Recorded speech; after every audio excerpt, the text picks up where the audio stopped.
Hello guys, how are you today? So today I'll be solving the chapter 4 course question document, okay? So I believe I'll be doing all of the questions unless there's one that I don't know, I'm sure it will not come in the exam, then I will not do it, okay? So let us start with the first question. In the first question, they said, design an experiment to demonstrate that if a wire is moving in a magnetic field, a current will be induced in the wire. So if a wire is moving in a magnetic field, a current will be induced in the wire. As we have seen before, maybe in the quizzes, they would take a magnet, a U-shaped magnet, okay? And they would put in this U-shaped magnet, okay, let's say this is the U-shaped magnet. They would put in this U-shaped magnet what? They would put a pendulum-shaped wire. So what does it mean? That means you have the wire is attached here, and it is allowed to swing. So you place the pendulum-shaped wire in the magnetic field, like in this case, okay? And you start swinging it, all right? Now the positive and negative charges will start moving. You know that in the wire we have positive and negative charges. So positive, negative, positive, negative, yeah? And because of the motion, so look, the wire will be moving like this and then coming back, and on top of that there is a magnetic field moving from the North Pole to the South Pole, okay? Because of the magnetic field and the motion of the wire, the positive and negative charges will be subjected to opposing forces. So then a separation of charge will take place. So now look, the wire, when it was still, you have one positive is attached to one negative, one positive is attached to one negative. But because now we are moving the wire, we're exerting a force on the wire and we're passing it under a magnetic field, the wire's charges will start to be separated. So the positive will move to one side, the negative will move to another side. Now, because the positive moved to one side and the negative moved to another side, this will cause what? It will cause a current to flow in the wire. If you want to check how the current is flowing, you can place an ammeter over here, let's say, and you will notice that yes, there is a current flowing because the ammeter is like moving or showing us that there is a current. So very simply, an experiment to demonstrate that if a wire is moving in a magnetic field, a current will be induced in the wire. We will take a U-shaped magnet, okay, or we will just take like a pendulum shaped wire, and we will put it in a magnet. It will be subjected to a magnetic field, and because there is a magnetic field and a force being exerted, then we will have what? We will have the electric current. So remember, you have to have these three. You have the electric current, you will have a force, and you will have a magnetic field, okay? If you have any of these two, let's say you have an electric current and a force, you will generate a magnetic field. If you have a force and a magnetic field, you will generate an electric current. If you have an electric current and a magnetic field, you will generate a force. If you have any of these two, you will be able to generate the third part of these three. Okay, so now we'll move on to the second experiment, or the second question. They said, describe an experiment to check the rule that the induced current takes a direction so as to oppose the change of flux. This is which law? This is Lenz's law, or Lenz's rule. Lenz's rule. So for this question, we're going to use the same devices as before. We will use the U-shaped magnet, or the horseshoe magnet. This is another term for it. Okay, and then we will use also what? The pendulum wire. We will put it like this, okay? So what they said over here is that what we are gonna do is we're not gonna let the pendulum swing by itself. We are gonna use our hand, okay? And we're gonna push it inside. We're gonna push it inside of the magnet, okay? So we know first of all that it's North and South Pole and that the magnetic field is going downwards. And then we have the force that is moving where? It's moving inside. So to detect the current, okay, we can apply the right hand rule. So to apply the right hand rule, look what we are gonna do. You will take your thumb, okay, and you will use it as what? You will use it as the current. Your index or your second finger will be the magnetic field, and then finally your middle finger or the third finger will be the direction of the force. So we need to find what? We need to find the current. So we'll not be using our thumb. We will use our index finger. So you will take your second finger and you will point it downwards because it's going from north to south. Then you will take your middle finger and you will point it towards the screen because it's going inside towards the magnet. And then you will get that what? You will get that your thumb will be pointing to this direction over here, which is to the right. So the induced current is moving into which direction? It's moving into the right direction. Now, what's happening when you are pushing the, what is it called? The wire by your hand, okay? You are increasing the magnetic flux. So as an opposition, we will need to decrease it. So we will need to move in the right direction. So then it will return to its normal shape, okay? And not its normal shape, its normal position. So like it will swing up and then it will come back again. And it will start to lose energy faster because of Lenz's rule that states that if there is a change in flux, the magnetic field and the induced current, so the induced magnetic field and the induced current, they will need to what? They will need to decrease this change, or not decrease, to oppose this change in flux. So again, what happened? We found the direction of the current, which is moving to the right, okay? This is the induced current. And how do we know based on Lenz's rule, what will happen? Because we are pushing the wire inside with our hand, okay? This is the force. We are increasing the flux. So when we are increasing the flux, this is a change in the flux. So to be able to oppose this change, what's gonna happen is that the magnetic field and the current, they are gonna act on this change so that they will reduce it to how it was, so decrease flux, okay? So they want to oppose this change in the increase in flux, so they will decrease the flux by doing what?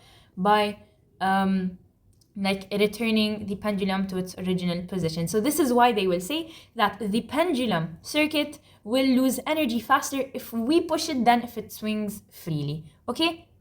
So that is it for question number 2. In question number 3, they said, what are the conditions necessary for a charge to experience a magnetic force?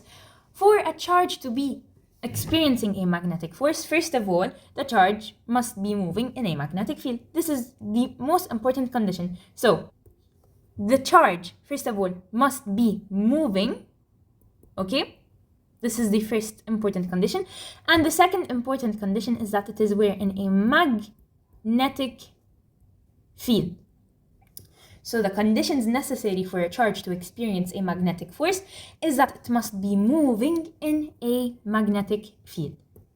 Now we move on to CQD number 4. They said a positively charged particle is moving to the right under the influence of a magnetic field directed downwards. Determine the direction of the magnetic force acting on the charge. So here we will use the right hand rule. Based on the right hand rule, you will take your thumb to be what? To be the current. You will take your index finger to be the magnetic field B, and you will take your middle finger to be the magnetic force that we want to experience. Okay, so based on the right hand rule, we will take that, first of all, our thumb is moving to the right because this is the direction of the current. So our thumb is moving to the right. Then our index will be pointing downwards because this is the direction of the magnetic field. And if you make your finger perpendicular, you will see that it is pointing towards the screen. If it is pointing towards the screen, then we will say that it is acting into the page. If it's pointing away from the screen, then it's pointing out of the page. Okay, that is it for CQD number 4. We'll move on to CQD number 5. They said, a rectangular wire ABCD is connected to a galvanometer that measures induced electromotive force or electromagnetic force. The wire is rotated at a constant rate inside a horseshoe magnet as shown below. How can we increase the induced electromagnetic force? So the first thing we can do is we can use a stronger magnet. So the first thing we can do is use a stronger magnet. Then the second thing we can do is we can rotate the wire faster. Okay? After rotating the wire faster, we can increase surface area of the loop or the wire, increase surface area of wire. And then finally, the last thing we can do is we can increase the number of turns in the wire. Increase the number of turns in the wire. So to increase this induced electromagnetic force, you can increase the number of turns in the wire, you can use a stronger magnet, you can rotate the wire faster, and you can increase the surface area of the wire. Okay, we move on to grid number 6. They said, state Faraday's law. What is Faraday's law? Faraday's law states that the induced electromagnetic force in a circuit is directly proportional to the rate of change of the magnetic flux through any surface bounded by that circuit. So again, Faraday's law states that the induced electromagnetic force, okay, in a circuit is directly proportional. This means directly proportional to the rate, okay, to the rate of change of magnetic flux. So delta magnetic flux, okay, through any surface bounded by that circuit. So through any surface bounded by that circuit. So again, the induced electromotive force in a circuit is directly proportional to the change in magnetic flux through any surface bounded by that circuit. Okay, now we'll move on to part B. They said, list 3 actions to increase the induced electromagnetic force across a coil placed in a magnetic field. So 3 actions, you have more than 3 actions, but the first thing you could do is you could move the magnet you could increase the magnet's strength. So magnet strength, you will increase it. Then the second thing you will do is that you will rotate the coil faster. Or here in this case, they said you will move the magnet faster. So let's say you will rotate the magnet faster. Rotate magnet faster. And then the last thing you can do is add more turns in the coil. So add more turns. So turns, you will increase in the coil. So the first thing to do to increase the induced electromagnetic force across a coil is to increase the magnetic strength. Then you will rotate the magnet faster, and then you will increase the number of turns in the coil. We move on to question number 7 grid. They said state Lenz's law. Lenz's law states that an induced electromagnetic force, so an induced electromagnetic force tends to oppose the change in flux producing it. So tends to oppose the change in flux producing it. So an induced electromagnetic force tends to oppose the change in flux producing it. So if you have an increase in flux, you will need to decrease it. Usually what will act on it? Usually the induced current and the induced magnetic field will act on the change in flux to try and decrease it. Okay, for part B, they said indicate the direction of the induced current in the coil shown below. Explain your answer. So what is happening is that we are pushing in the surface. So the coil is being pushed in, okay? Since the coil is being pushed in, what is happening? There is an increase in the magnetic flux. So now what will happen? The magnetic field and the current will tend to oppose and decrease the magnetic flux. So what should happen in order to decrease the magnetic flux? Here, as you can see, the magnetic field is going inside of the coil. So to oppose and decrease the magnetic flux, they will need to go outside of the coil. So it will now look something like this. They will go outside of the coil, okay, just like a drawing, okay.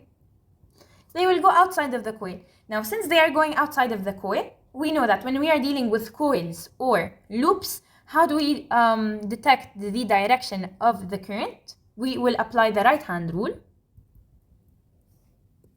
but we will not apply it like we usually do for the single thing. So it's not gonna be like the regular right hand rule because we are dealing with the coil. So what you will do is you will take your thumb and you will use this as the magnetic field, and then the rest of your fingers, they will be what? They will be the direction of the current. So look what's happening. You will see that the magnetic field is pointing outside of your screen, so it's pointing towards you outside of your screen. Then you will rotate your fingers, or like you will curve your fingers, and then you will twist your hand, and you will see that the direction of the current is like this. This is the opposite direction of how a clock usually moves, so we will say that this is the anti-clockwise direction. So the direction of the induced current in the coil is in the anti-clockwise direction.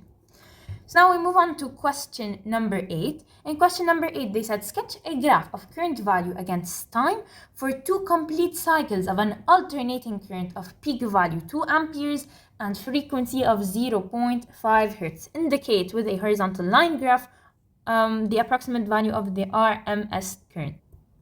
So let us draw it. I don't have a graphing paper, but we will try to draw it. Okay, let's be more realistic. So over here, this is the time. Okay, and over here, this is the peak value of the current. So the peak value of the current, they said it was 2. So 2, 2, 2. Let us just say like this. So 2 minus 2, 2. Okay, and then they want us to indicate.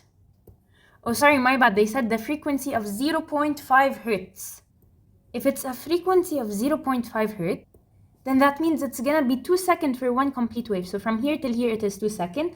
And since this is half of the wave, I'm gonna add 1 second. So this is 2 seconds. This is gonna be then 3 seconds. Okay. Now they want us to say what? They want us to say, to indicate with a horizontal line on the graph the approximate value of the root mean square current. We know that it is 2 ampere over here. Okay, to find the value of the root mean square current, we're going to do 2 divided by radical 2, and you will get the root mean square current to be approximately 1.4. So if you're going to draw the line, it's going to be almost here. So approximately here, it is going to be 1.4. Okay, this is it for this question, for question number 8. Now we will move on to question number 9. They said in question number 9, describe how an alternating current is produced in a loop. So now for this one, we will be using what? We will be using the magnetic field, or a horseshoe magnet. Okay. And then we will take what? We will take a loop and we will draw it horizontally. So this is drawn horizontally, okay? Let me just... So this is horizontal, okay? Now they want us to describe how an alternating current is produced in this loop. So when this loop, let us call this loop ABCD. So when this loop ABCD is rotated inside the magnetic field, then the flux change in the loop will vary. So imagine this is north to south. It will enter. Here there is no change in flux, okay? Because it is what? 0 degrees or 180 degrees rotation, okay? However, if we made it vertically standing, so it was like this, and this is A, B, C, D, then the magnetic field would be passing through the loop to cause a change in the magnetic flux. So this is 90 degrees, there will be a change in the magnetic flux. And because there is a change in the magnetic flux, there will be a current produced. So when the loop ABCD is rotated inside of the magnetic field, the flux entering the loop will vary with time. So this will create what? An induced current. Because of the change, there will be an induced current. But since it will stop at 0 degrees and 180 degrees, it will need to rotate again. So this induced current, to keep it constant, the loop will change its direction depending on the orientation of itself with respect to the magnetic field. So very simply, this is how you describe an alternating current. Again, I will explain that if it is horizontal, that means it is 0 degrees or 180 degrees rotation, but in reality it is perpendicular to the magnetic field. Please pay attention to this difference. In the rotation, it's 0 degrees or 180 degrees. In respect to the magnetic field, it is perpendicular. That means there is no change in magnetic flux. If there's no change in magnetic flux, then what's happening? Then there is there is no induced current. But if you rotate it, if you start to rotate it until it becomes 90 degrees, then you will have an induced current. At 90 degrees, you will have the maximum induced current. 90 degrees is the rotation, but if you put it in respect to the magnetic field, it is what? It is parallel to the magnetic field. Okay, so that is pretty much it for CQD number 9. We move on to CQD number 10. They said a current time graph is shown below. What is the maximum value of this current? The maximum value of the current is 5 amperes. Indicate 2 instances at which the current has a maximum value. We can say at, over here, this is 25 this time in milliseconds, so 25 millisecond and 75 millisecond.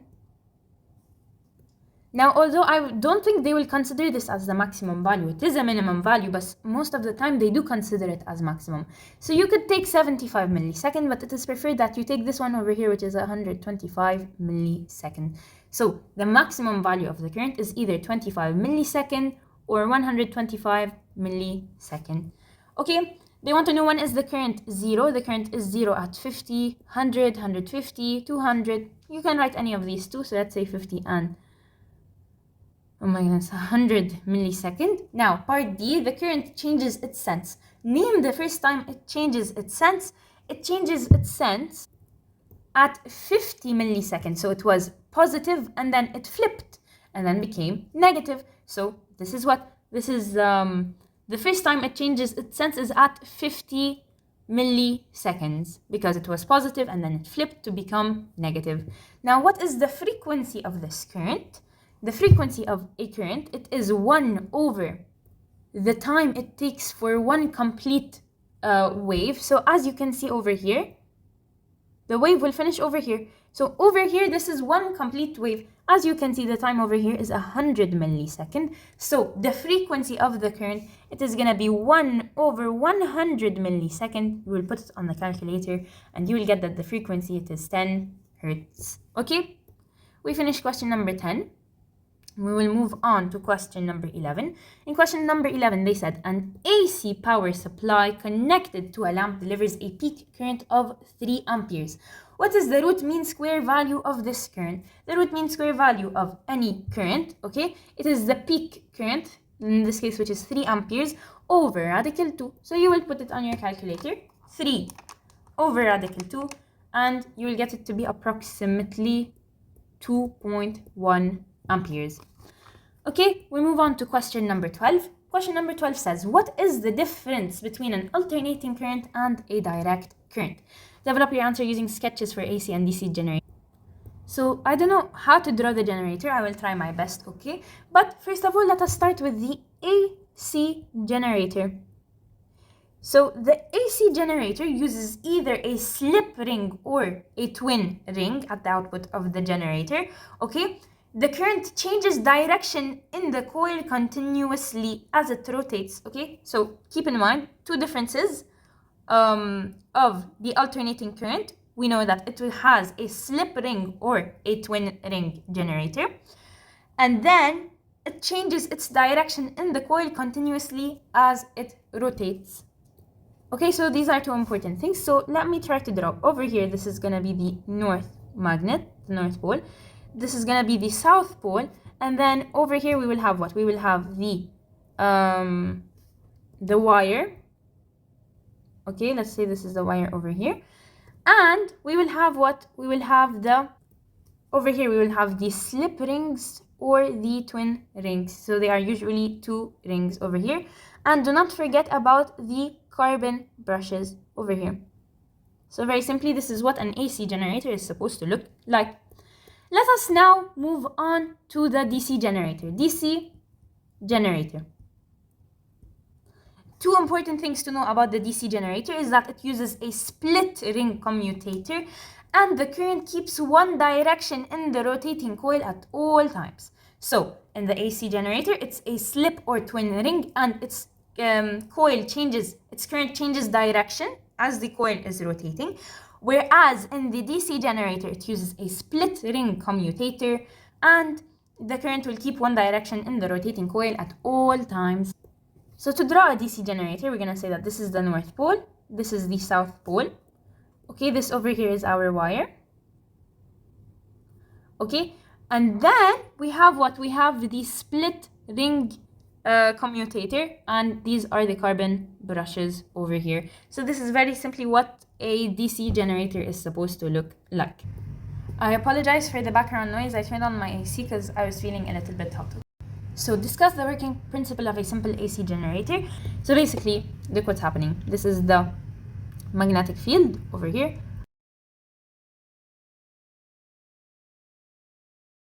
So over here you have the wire.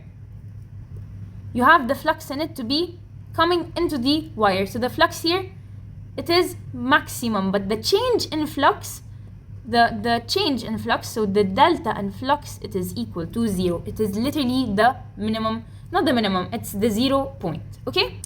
Now as it rotates, at some point it's gonna be what? It's gonna be parallel to the magnetic field. So if it is parallel to the magnetic field, then what's gonna happen? The change in flux is gonna be maximal.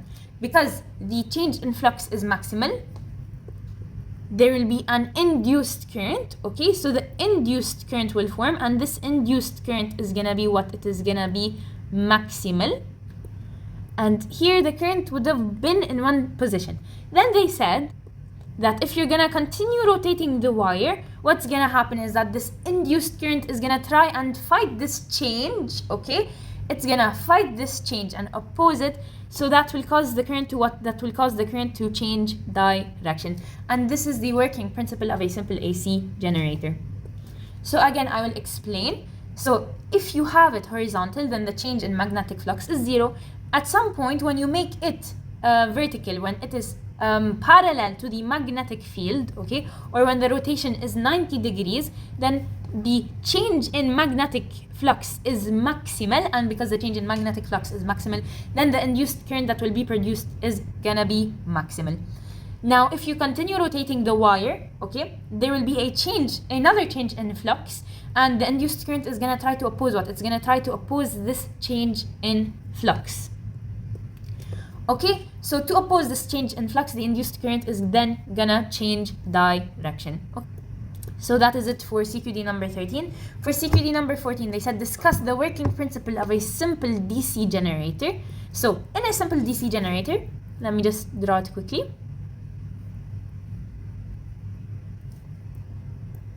So here in a DC generator, look what happens. They're gonna put the wire, it is going to be horizontal to the magnetic field, and instead of using the slip ring in the AC generator, they will use the split ring in the DC generator.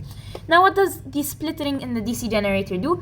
When the coil will become 90 degrees, when it is rotated 90 degrees or it is parallel to the magnetic field, what's gonna happen is that the split ring commutator is gonna it will not allow the coil to turn like this. Instead, it will turn it back to how it originally was. So it will not complete a full rotation, it will complete half a rotation, but when completing half of the rotation, the induced electromotive force stays the same. There's no change in direction of the induced electromotive force.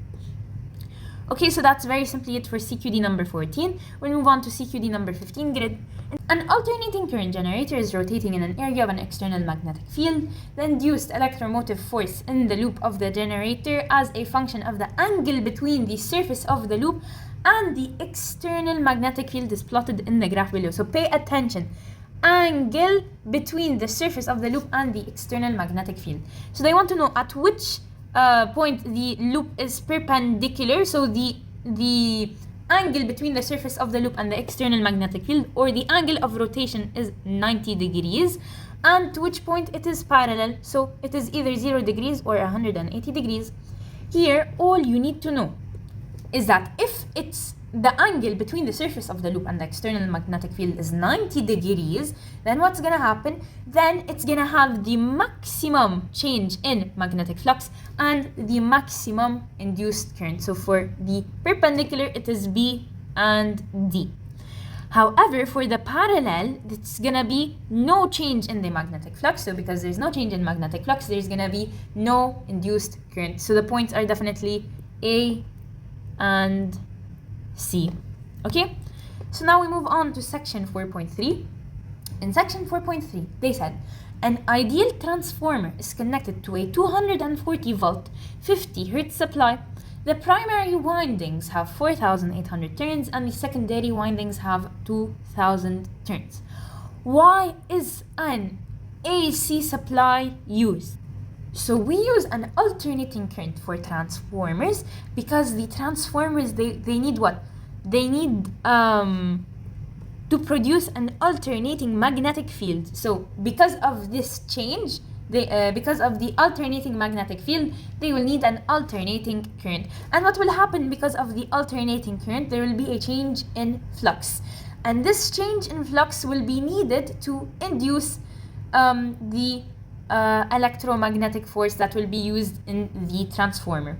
So they told us, what is the core joining the primary and secondary windings made of iron? This core is a ferromagnetic soft iron. It is ferromagnetic because it will ensure the good magnetic linkage between the primary and the secondary coils, or it will link the first magnetic field, the primary magnetic field, to the secondary magnetic field. We will move into part C. Why did I say move in? We will go to part C. Calculate the output voltage from the transformer. The output voltage of the transformer, very simply, we know that the equation is N2 over N1 is equal to V2 over V1. So over here, what do we have? We have N2, which is 2000, over N1, which is 4800. It's equal to V2, which we need to find, over V1, which is 240. So now you will do cross multiplication. It will become 2000 times 240 over 4800, and you will get that V2 is equal to 100 volts.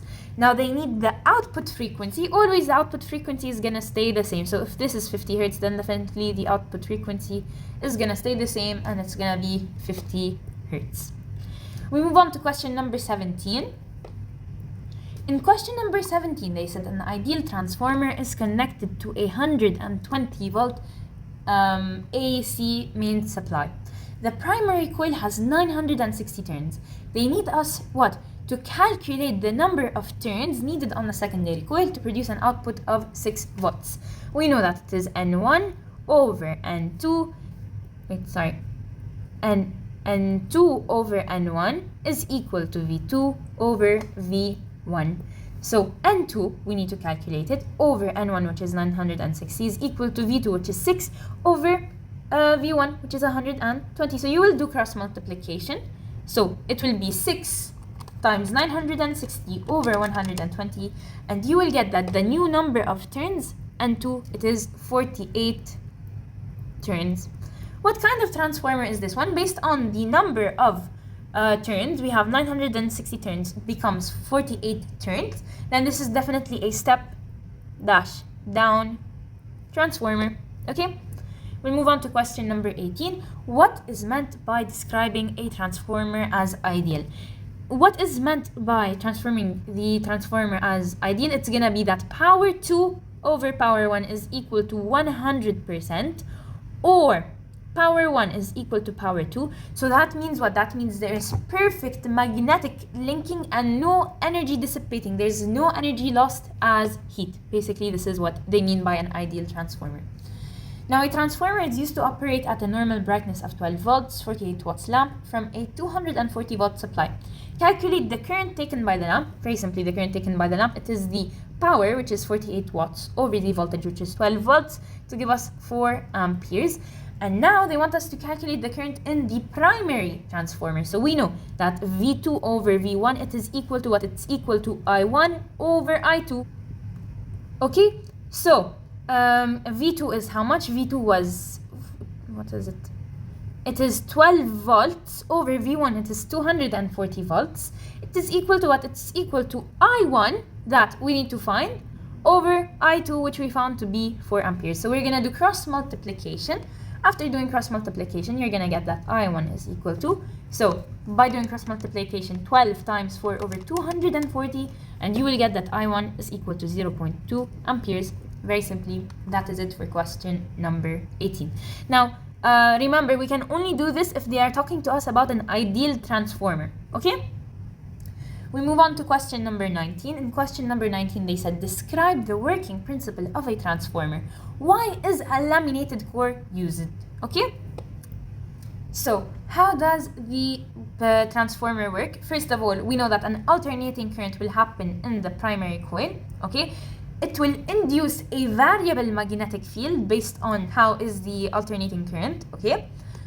So this variable magnetic field will be taken by the soft iron core and it will join the second coil. So it will go from the primary coil, magnetic field will go to the soft iron core, will go to the secondary coil with usually a small amount of energy lost, okay? So what happens is that in the secondary coil, the variable magnetic field will produce an alternating current, okay, that has the same frequency as the one in the primary coil. Please remember, same frequency. And why do we use a laminated core? A laminated core is used in order to have less energy lost by a DC current in the core, okay? Now we move on to question number 20. In question number 20, they said an ideal transformer is connected to a 240 volt, 50 hertz supply power. The primary winding has 4,800 turns, the secondary has 2,000 turns. What is the difference between a step-up and a step-down transformer? A step-up transformer will increase the output voltage, or V2, whereas the step-down transformer will decrease the output voltage, or V2, okay? How do they decrease them? By the number of turns, alright? So based on part B, calculate the output voltage from the transformer. So we will use the equation that V2 over V1 is equal to N2 over N1. As you can see over here, we need to find V2, which is the output voltage, over V1, which is 240 volts. It's equal to N2, which is 2,000 turns, over N1, which is 4,800 turns. So you do cross multiplication. 2,000 times 2,000 over 4,000. You will get that the output voltage V2, it is what? It is 100 volts. Okay? We move on to question number 21 grid. The input power at the primary coil of a transformer is 2,000 watts. The transformer delivers 1,500 watts to a load connected to the output power. What is the efficiency of the transformer? Efficiency is P2 over P1 times 100%. So power 2 is 1,500 over power 1, which is 2,000. You will multiply it by 100. Okay, let's do it together. 1,500 over 2,000 times 100. You will get that it is 75% efficient. So now we move on to CQD number 22. A step-down transformer is connected to a 240 volts power supply. The required output voltage is 12 volts. The efficiency of the transformer is 95%. If the number of turns in the secondary coil is 100, then what is the number of turns in the primary coil? So let us do it together. We will do N2 over N1 is equal to V2 over V1. What is N2? N2, it is 100 over N1 that we need to find. It is equal to V2, voltage 2, which is 12 volts, over V1, which is 240 volts. So now you do cross multiplication to get the value of N1. So after doing cross multiplication, you will get that the value of N1 is 2,000. So the number of turns in the secondary coil is 100, but the number of turns in the primary coil is 2,000. The current in the primary coil is 3 amperes. What is the power in the primary coil? So very simply, power, it is what? It is the voltage times the current. The voltage in the primary coil, it is 240 volts times the current, which is 3. So you will multiply them together to get a power of 720 watts. Now the power in the secondary coil, here this is going to be something very interesting, because we know that secondary coil P2 over P1 times 100 is equal to the efficiency. The efficiency over here is 95%. So P2 over P1 is equal to, times 100. So P2 times P1 times 100 is equal to 95. Power 2, we need to find it, over power 1, which is 720 watts. It is equal, times 100. It is equal to 95. So after solving it, you will get that P2 is equal to 95 times 720 over 100. So you will put it on the calculator, 95 times 720 over 100. You will get that the power 2, or the output power, it is 684 watts. So that is it for CQD number 22. We move on to CQD number, to section 4.4 CQD number 23. So, what are the advantages of transmitting power at very high voltages and using alternating voltages? Okay, to transmit power at very high voltages, it will reduce the losses in heat, because we know what? The losses of energy, it is directly proportional to the current squared. So if you decrease the voltage, you will increase the current. So to decrease the losses, you will need to increase the voltage. So at very high voltages, it will reduce the losses. And why do we use alternating voltages? We can use alternating voltages in transformers to manipulate the voltages. Okay, we move on to part B. In part B, it says a 6 volt 24 watt lamp shines at full brightness when it's connected to the output of a mains transformer as shown in the diagram below. They said, assuming the transformer is 100% efficient, they want us to calculate the number of turns in the secondary coil. So to calculate the number of turns, we will do N2 over N1 is equal to V2 over V1. We know that voltage 1, it is, N2, we need to find it. Over N1, it is 800 turns, you can see it over here. It is equal to V2, which is 6 volts over V1, which is 240 volts. So now you will do cross multiplication and you will get N2. It is equal to 6 times 800 over 240. So let's do it together. You will get that N2 has how many coils? It has 20 coils or 20 turns. Okay, we move on to question number 2. The current which flows in the main cable. So for this one, we know because the efficiency of the transformer is 100%, then the power over here is going to be the same as the power over here. So very simply, to find the value of the current, we're going to do 24 watts because they need it in the main cables. 24 watts divided by the initial voltage, which is 240 volts. You will put it on your calculator to get 0.1 ampere. We move on to part C. Okay. In part C, it says, explain whether and how the number of secondary turns of the transformer should be altered if two 6 voltage lamps in series are to work at normal brightness. So voltage in series, it is additive, okay? So if they are in series, then that means they are going to be in total 12 volts. And that means we will need to send a total voltage of 12 volts. To do that, we will need to double the number of turns. So because we went from 6 volts, okay, to 12 volts, we will need to then double the number of turns. Because we doubled the voltage, then that means we will also have to double the number of turns. We move on to question part 2. Two 6 voltage lamps in parallel. If they are in parallel, that means the total voltage is going to be 6 volts.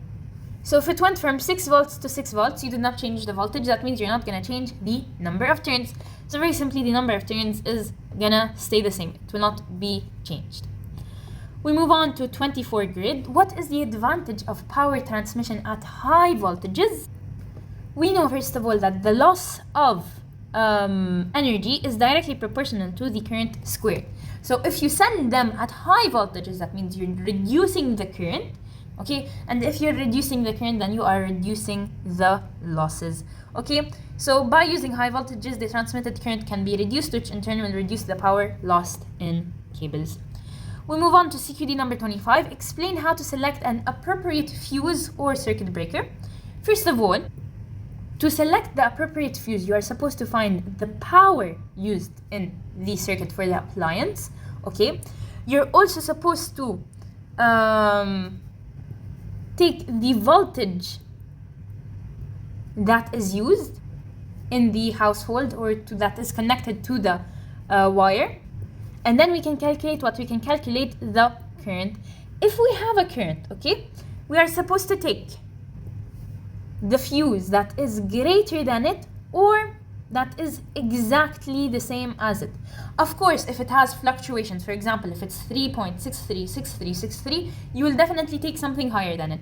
But if you can find, for example, one that is exactly 5 and you need the 5 amperes, then take the exactly 5. This is how to select an appropriate fuse or circuit breaker.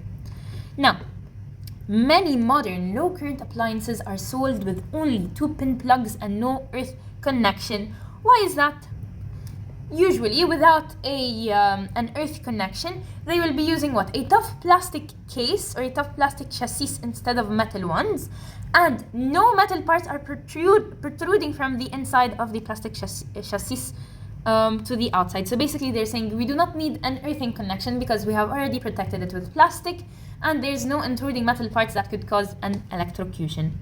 Okay, we move on to question number 27. How should a transformer be fused? A transformer should be switched and fused at the live wire. So remember, you always connect the fuse to the live wire in series, okay, of the primary coil, and it should also be earthed. The earth wire should be connected to the core of the transformer and to the outer chassis where it exits, okay? We move on to question number 28. They said list 3 do's and don'ts with electricity. You do switch off and disconnect all devices when you are not using them. You do replace fuse wire with the correct rating wire when and never with an ordinary wire. You learn how to connect plugs correctly. You do not expose any wire unless it is disconnected. You do not take high rated power appliances like hair dryers into wet areas like bathrooms because the risk of getting an electric shock is high. And you do not use plugs which are damaged and do not have a cable grip. Okay, we go down to CQD number 29. They said discuss the working principle of fuses. What are fuses? Fuses, they are wires that have a higher resistance than the regular wires, okay? And they will detect any fluctuation or any increase or decrease in the current. If there is an increase that is higher than the required current that we need, then the fuse, the wire in the fuse is gonna melt and it's gonna cut the circuit so that the device will not be damaged, okay? We move on to CQD number 30. Which fuse would be used to protect a hair dryer that operates normally at 1.5 amperes? Okay, explain. So a fuse that is around 2.0 amperes, it is a great fuse for this hair dryer, because if you choose any lower than 1.5, it will break the hair dryer, okay? And the hair dryer will not function because it will not take the required current, and anything higher, like way higher than 1.5, might damage the device and not protect it from overcurrent. So very simply, the 2 amperes is the best. Also, we cannot choose 1.5 amperes because there's nothing that is exactly 1.5 amperes.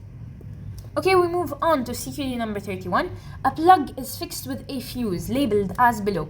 What electrical quantity is represented by the 13A label? This is the current that is being represented by the 13A label. What does the index stand for? AC over here stands for the alternating current. What's the maximum power that can be allowed into the circuit? Very simply, we know power, it is the voltage times the current, so it's 250 times 13 amperes, which will give us almost, let me do it with my calculator, 250 times 13, it is 3250 watts. We move on to part B. In the space below, sketch the circuit diagram symbol for a fuse. Very simply, a fuse looks like this, okay? Box, wire, and then a line. Explain how the fuse should be installed. A fuse should be installed to what? To a live wire. It should be in series to the live wire. So series to live wire. Now let's do is the fuse offers protection in electric circuits. A fuse will protect the over circuits. It can protect the circuits from overcurrent by preventing. So it prevents overheating, and that might cause a fire or damaging to the appliance, so the appliance will not be able to work anymore. We move on to CQD number 32 top. The diagram below shows a cathode ray oscilloscope. They told us, explain the role of the anodes in the cathode ray oscilloscope. The anode's purpose in the cathode ray oscilloscope is to accelerate electrons through the tube, so they will make the electrons move faster. Part B, explain the role of the phosphor coating in the cathode ray oscilloscope. The phosphor coating will produce what? It will produce a light whenever the electrons will strike it. Then they told us in part C, the diagram below shows the screen of a cathode ray oscilloscope. The vertical sensitivity of the oscilloscope is 4 millivolts per division. And its horizontal sensitivity is 1 millisecond per division. They want us to calculate what? To calculate the peak voltage of the signal. So what we're gonna do over here is we're gonna like intersect them, make them at a point where the upper and lower are equal. So this is 0 over here. And then they told us that each division vertically, it is what? It is 4 millivolts per division. So they need the peak voltage. So this voltage over here, to find this voltage, you're going to move 1, 2, 3. So it's going to be 3 times 4 millivolts. So it is 12 millivolts. Now determine the frequency of the AC signal. To determine the frequency, we first of all know that the horizontal division is 1 millisecond per division. So let's count how many divisions we have. We have 1, 2, 3, 4, 5, 6, 7, 8, 9, 10, 11, 12, 13, 14, 15, 16, 17, 18, 19, and 20. So 20 divisions times 1 millisecond per division is equal to, in total, 20 milliseconds. Okay? And now we need to find the frequency. We know that the frequency, it is what?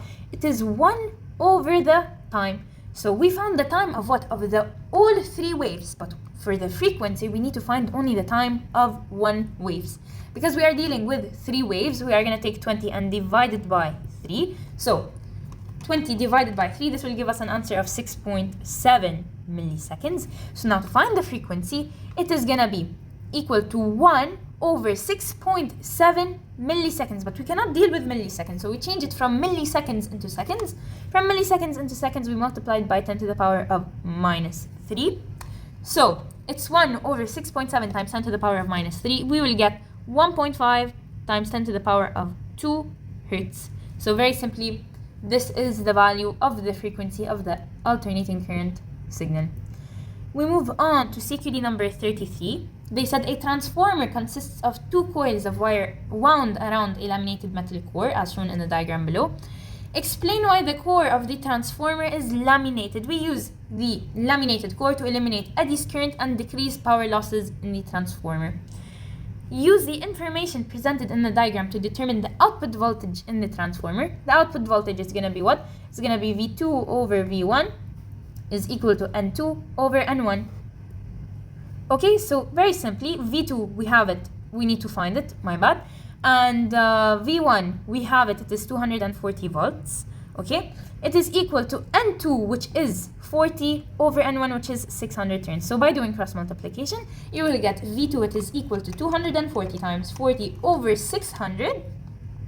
Okay, over 600, and you will get that the volume, the voltage 2, it is equal to 16 volts. So very simply, the information presented shows us what the output voltage, it is 16 volts.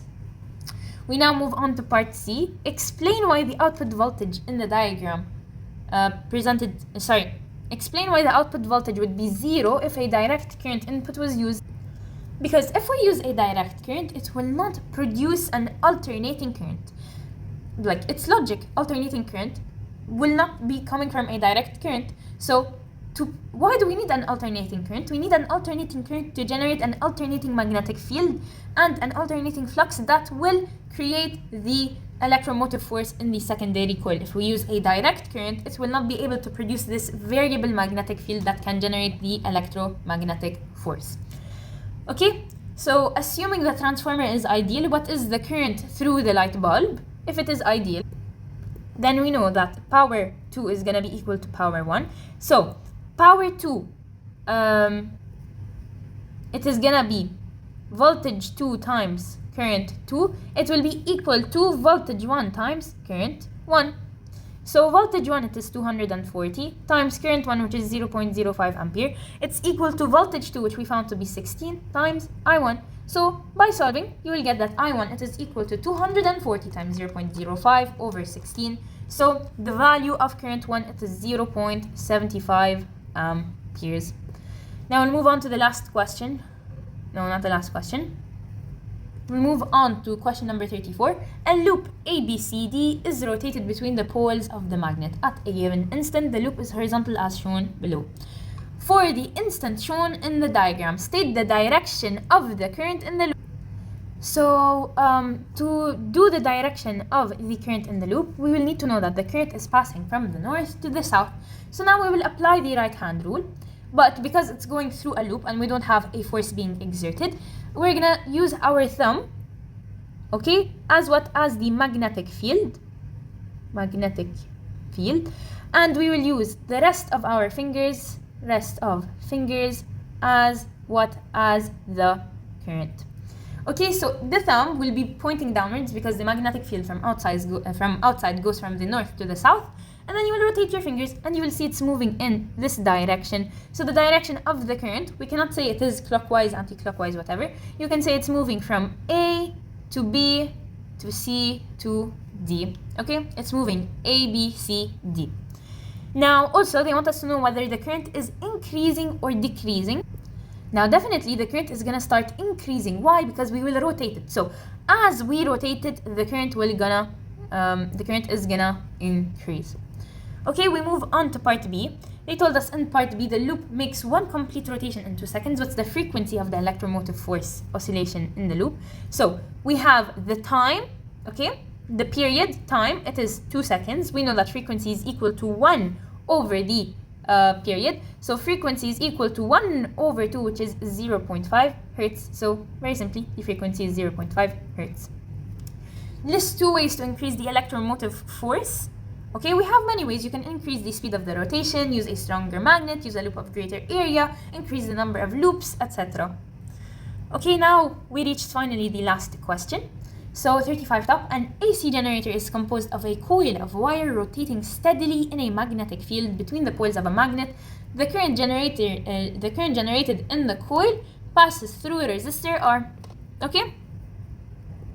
What is connected between the ends of A and B? Because we are dealing with an AC generator, it will be either a slip or twin ring. Okay? So because we are dealing with AC generator, it's gonna be slip or twin rings. Okay? In addition to what? In addition to the carbon brushes. The carbon brushes prevent the damage. Okay?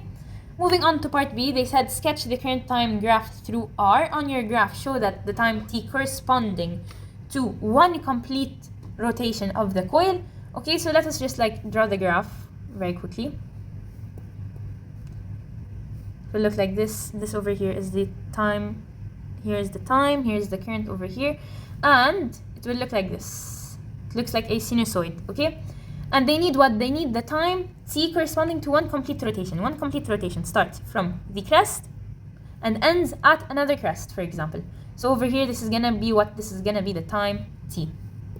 Another way you could do it is you could take it from here and you could finish it at here. So this over here is also the time T. And another way you could do it is you can take it from here, and this as well is the time T. Now we move on to part 2. They said state 2 ways in which the graph would be different if the coil spins at a faster rate. If the coil spins at a faster rate, it will have a smaller period but a greater amplitude. Now finally, the last question, we don't have it, we didn't take it before. But I'm just gonna say the answer. It is diode or rectifier, but don't worry, this will not come because we did not take it before. So thank you guys for watching. I hope you enjoyed and have a wonderful day.